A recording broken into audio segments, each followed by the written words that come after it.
Audio Jungle. तो Hitler Mussolini के संदर्भ में होगा और ये बार बार कि वो कोटेशन है, लाइनें उसकी फर्क हो सकती हैं कि दुनिया में बड़े बड़े तानाशाह आए और कभी कभी ऐसा लगा कि ये तानाशाह कभी खत्म। तो आज हम लोग जो है अपने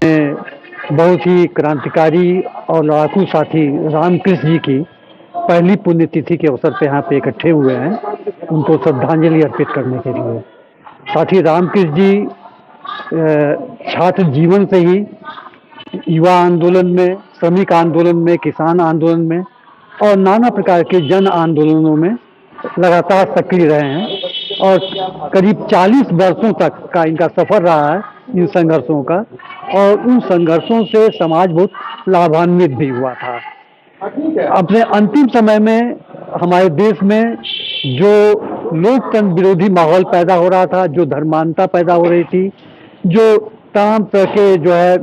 एक नफरत का वातावरण पैदा हो रहा था, इन चीज़ों को लेकर के रामकृष्ण जी लगातार सक्रिय रहते थे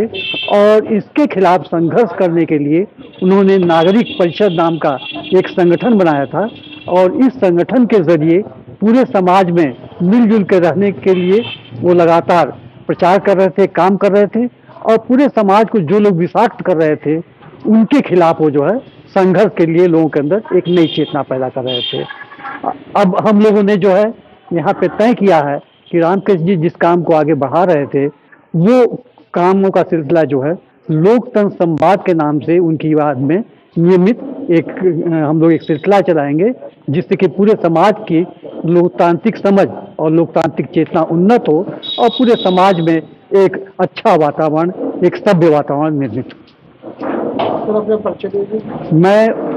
ओम प्रकाश सिन्हा हूँ और ऑल इंडिया वर्कर्स काउंसिल का मैं प्रेसिडेंट हूँ और इसके अलावा नागरिक परिषद जिसमें रामकृष्ण जी का संगठन था उसमें उनके कार्यकारिणी का मैं सदस्य था और इन लोगों से हम लोग के पुरानी मित्रता है, हम लोग पुराने साथी हैं संघर्षों के। मानव जीवन का वो चाहे वो गुलामों की व्यवस्था हो, सामंती व्यवस्था रही हो, उसी सामंती व्यवस्था को